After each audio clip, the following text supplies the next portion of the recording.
નમસ્તે વિદ્યાર્થી મિત્રો, આપ સૌ જાણતા હશો કે આ વર્ષ છે એ ગુજરાત માટે સુવર્ણ જયંતિ વર્ષ છે. એક એવો પણ સમય હતો કે જ્યારે ભારત વર્ષ વર્ષો સુધી પોતાની સંસ્કૃતિનું સુવર્ણ જયંતિ વર્ષ ઉજવી રહ્યું હતું. એ સમય હતો વેદકાળનો. આજે આપણે સૌ વેદના પ્રકૃતિ સૂક્તો અને વેદના લૌકિક સૂક્તો વિશે આજે ચર્ચા કરીશું. આ એવી સંપદા છે ભારતની કે જે વિશ્વ વર્ષો સુધી તેની યશોગાથા ગાઈ રહ્યું છે. વિશ્વમાં અનેક જગ્યાએ વેદો વિશે ઘણી ગેરમાન્યતાઓ પ્રવર્તમાન હતી. એક સમય એવો હતો કે જ્યારે 19મી સદીમાં વેદો છે એ માત્ર પ્રાચીન સંસ્કૃતની વિદ્યા છે, સંસ્કૃતની ભાષા છે, એવું જ લોકો માનતા હતા. પરંતુ 20મી સદીમાં આ વેદો છે એ સદવિદ્યા છે, એ જીવન વિદ્યા છે, એ લાઈફ સાયન્સ છે, એવું વિદ્વાનો માનતા થયા. પરંતુ જેમ જેમ 21મી સદી આવતી ગઈ તેમ પરદેશના વિદ્વાનોએ એવું પણ સ્વીકાર્યું કે વેદો છે એ માત્ર ભાષા નથી, માત્ર વિદ્યા નથી, પણ વિજ્ઞાન છે. તો ચાલો આપણે આ વેદ વિદ્યાનો પરિચય કરીએ. સૌ પ્રથમ આપણે જોઈશું કે ઋગ્વેદ છે એ માત્ર એ સ્તુતિ નથી, ઋગ્વેદ છે એ માત્ર પ્રણામાંજલિ નથી, એ માત્ર ભક્તિનું દર્શન નથી. ઋગ્વેદ છે એ સમગ્ર માનવ જીવનનું, સમગ્ર સમષ્ટિનું દર્શન છે. તેમાં વ્યષ્ટિ સમષ્ટિની વિવિધ લીલાઓને એ જોઈ શકે છે, નિહાળી શકે છે.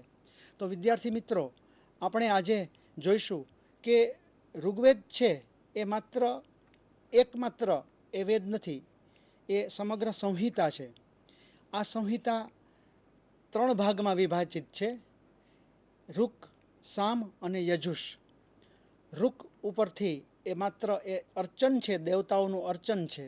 સામ ઉપરથી ગાન છે અને યજુષ ઉપરથી યજ્ઞ કર્મ છે. આ 3 વિધાનો ભેગા થતાં આપણે એને ત્રય કહી શકીએ. એટલે સમગ્ર સાહિત્યમાં કુલ 4 પ્રકારની વિદ્યાઓ છે. એક આન્વીક્ષિકી, બીજી ત્રયી, ત્રીજી વાર્તા અને ચોથી દંડનીતિ. તો જે આન્વીક્ષિકી જેના મૂળમાં છે એ ત્રય વિદ્યા એટલે કે વેદ વિદ્યા વિશે આપણે જોઈએ. સમગ્ર ઋગ્વેદ છે એ 1028 સૂક્તોમાં વિભાજિત છે. આ 1028 સૂક્તો 10,552 જેટલી ઋચાઓનો બનેલો છે. આ ઋગ્વેદમાં જે સૂક્તો આપ્યા છે એ સૂક્તોનો અર્થ થાય સુ વત્તા ઉક્ત, સારી રીતે કહેવાયેલા છે. આ સુભાષિતો છે.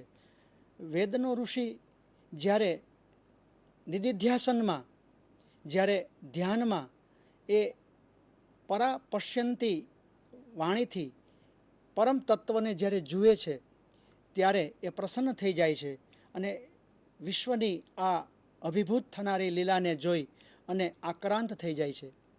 ત્યારે આ જે સૂક્તો છે એ એના મુખમાંથી સરી પડે છે. એટલે જ કહી શકાય કે વેદોના જે સૂક્તો છે એ અપૌરુષેય છે. વેદો અપૌરુષેય છે, કોઈ પુરુષોની રચના નથી, પણ એ વિદ્યા સાક્ષાત ઋષિ પાસે આવેલી છે. આપણે જોઈએ કે ઋષિ એટલે શું? તો ઋષિની બહુ સરસ વ્યાખ્યા છે. ઋષિ કિલ દર્શનાત. ઋષિ છે એ દર્શનથી કહેવાય છે. રુચ્છતિ ઇતિ ઋષિ, જે પરાલોકમાં જાય છે, દૂર દૂરના લોકમાં જાય છે પોતાની મેધાથી, પોતાની પારમિતા શક્તિથી, અને ત્યાંનું જ્ઞાન મેળવી અને ફરી પાછા પૃથ્વી ઉપર મનુષ્ય દેહે આવે છે, પોતાના દેહમાં આવે છે અને પોતાનાથી બોલી જવાય છે. આ સૂક્તો છે. ઋગ્વેદના સૂક્તોનું વિભાજન કરીએ તો સૌ પ્રથમ આવશે આપરી સૂક્તો. આપરી સૂક્તો એટલે શું? તો અર્થ એમાં જ છે મિત્રો, આ અને પ્રી, સંપૂર્ણપણે જેનું પરિણયન થતું હોય, જે પ્રસન્ન કરવામાં આવતા હોય દેવતાઓને, એ આપરી સૂક્તો છે. આપરી સૂક્તોમાં દેવતાઓને પ્રસન્ન કરવામાં આવે છે.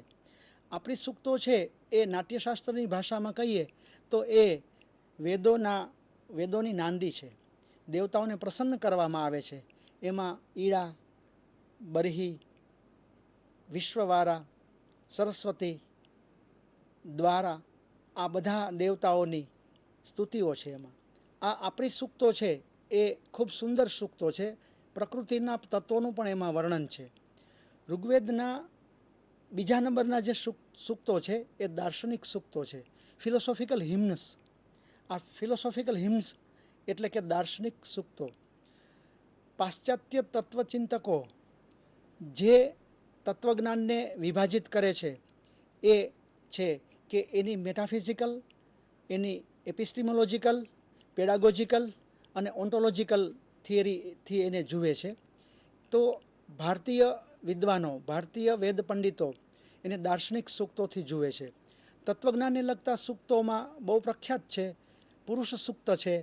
આ તત્વજ્ઞાનને લગતું સૂત્ર છે. નાસદીય સૂક્ત છે, એ તત્વજ્ઞાનને લગતું સૂક્ત છે, જેમાં જુદા જુદા જેને કોસ્મોલોજીકલ થોટ્સ કહેવાય, સમગ્ર સૃષ્ટિની ઉત્પત્તિને લગતા જે સૂક્તો કહેવાય એ સૂક્તોનું શ્રેષ્ઠ સૂક્ત અને પ્રાચીન કોસ્મોલોજીકલ થોટ્સ જેમાં નિહિત છે, જેમાં વિદ્યમાન છે, એવા આ સૂક્તો છે. આપણે જેનો વિગતે અભ્યાસ કરવાનો છે, વિગતે જેનું નિરૂપણ કરવાનું છે એ ઋગ્વેદના પ્રકૃતિ સૂક્તો છે. એના વિશે આપણે વિશેષ ધ્યાન આપીએ તો આ પ્રકૃતિ સૂક્ત છે એ પ્રકૃતિને લગતા સૂક્તો એમ કહી શકાય. પણ પ્રકૃતિ સૂક્ત એ ભાષાશાસ્ત્રીય શબ્દ છે પ્રકૃતિ. બાલ્ટિક અને કેલ્ટિક ભાષામાં આ શબ્દ છે પ્રોક્રિએટ્રિક્સ. એ પ્રોક્રિએટ્રિક્સમાંથી પ્રોક્રોતિ શબ્દ આવ્યો અને પ્રોક્રોતિમાંથી પ્રકૃતિ થયો અને અંગ્રેજીમાં પ્રીક્રિએટર શબ્દ આવ્યો. પ્રીક્રિએટર એટલે પરાપૂર્વનો સર્જનહાર. તો પ્રકૃતિ છે એ સમગ્ર વિશ્વની સર્જનહાર છે. આ સમગ્ર વિશ્વને જે સર્જન કરે છે એ પ્રકૃતિ સૂક્ત છે. તો એવા પ્રકૃતિ સૂક્તો આપણે વિગતે જોઈશું. ઋગ્વેદના ચોથા ક્રમના સૂક્તો છે એ લૌકિક સૂક્તો છે. ઋગ્વેદે માત્ર જુદી જુદી વિધાઓનો, જુદા જુદા દર્શનોનો, નમસ્કારોનો, અંજલિઓનો, સ્તુતિઓનો, ધર્મ ધ્યાનનો માત્ર ગ્રંથ નથી. એમાં લૌકિક દર્શન પણ છે. જન સમાજને સુધારવા માટે, એને ઉન્નતિ માટેના પણ સૂક્તો એની અંદર છે. એને બીજા શબ્દોમાં ધર્મનિરપેક્ષ સૂક્તો પણ કહ્યા છે. એમાં જુગારી જુગાર રમતો હોય તો એને ઋષિ અટકાવે છે, એને ખેતી તરફ વાળે છે કે ખેતી કરતું. એની અંદર એવા ઘણા સૂક્તો છે કે જેમાં લૌકિક જ્ઞાન સમજાવવામાં આવ્યું છે. ઋગ્વેદના ઐતિહાસિક સૂક્તો છે કે જેમાં યુદ્ધ વિશેની વાત કરવામાં આવી છે, જેમાં ખાસ કરીને દાશરાગના યુદ્ધ વિશેની વાત છે કે સમગ્ર વિશ્વમાં સૌથી પહેલાં જે યુદ્ધો થયા હતા એ ટોળીઓના યુદ્ધો હતા. એમાં ભક્ત, પલનાસ, પખ્થ, ભરતો એવા અલગ અલગ ઘણા બધા જાતિઓના લોકો નિવાસ કરનારા હતા અને પરસ્પર યુદ્ધો કરતા હતા. એવા સૂક્તો આની અંદર નિહિત છે.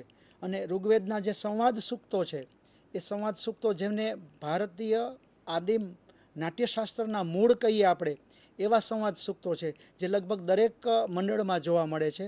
અને આ સંવાદ સૂક્તોમાંથી નાટ્યની ઉત્પત્તિ થઈ છે.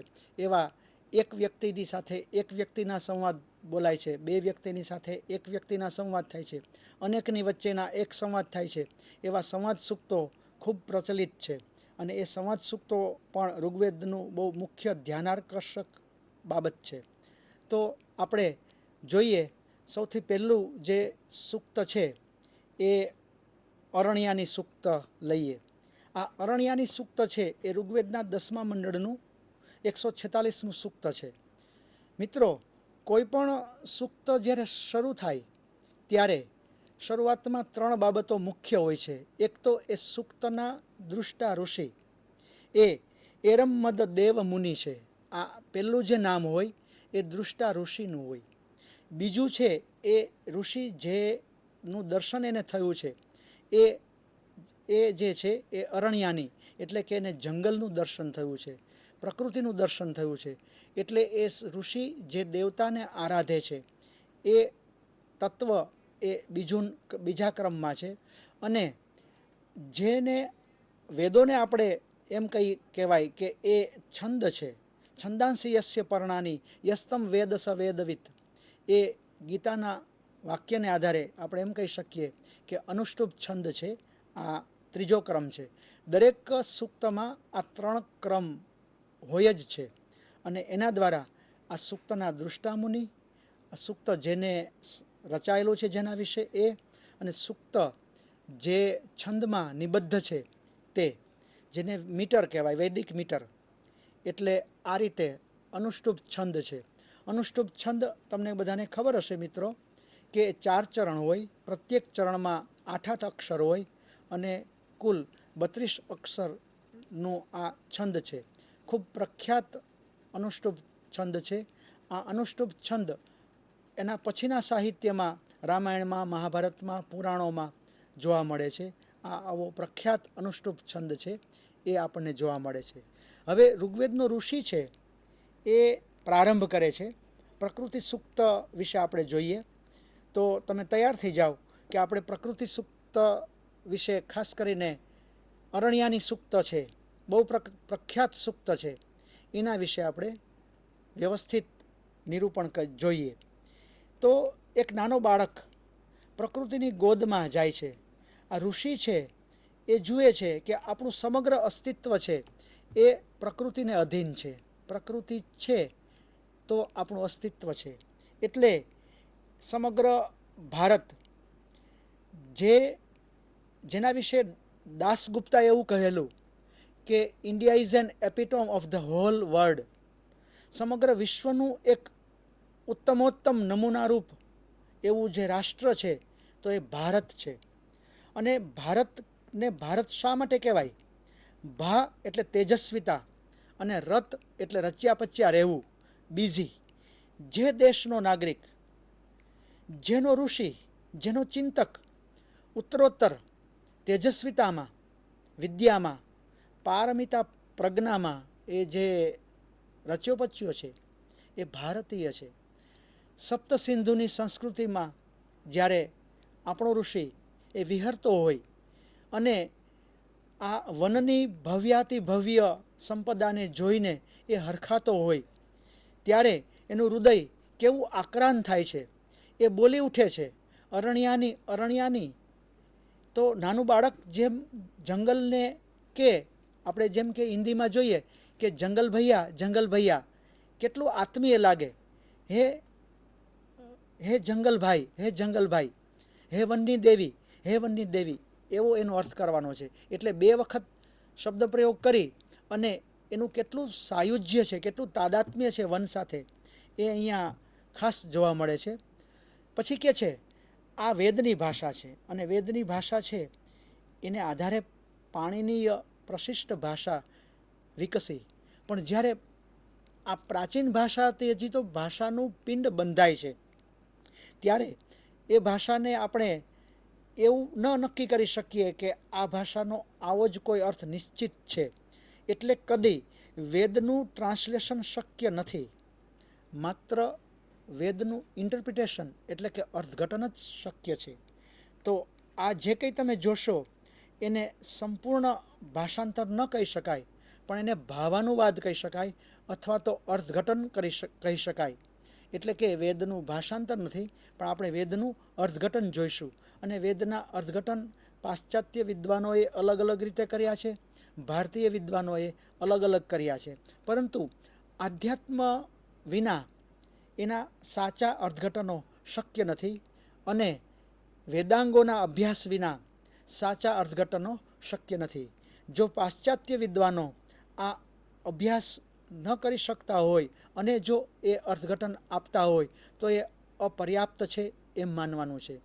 તો અરણ્યાની, હે જંગલ, હે જંગલની દેવી, હે વનની દેવી, અસૌ યા પ્રેવ નશ્યસી, તું તો દેખાતી હતી અને એકાએક અલોપ થઈ ગઈ, નશ્યસી, જતી રહી.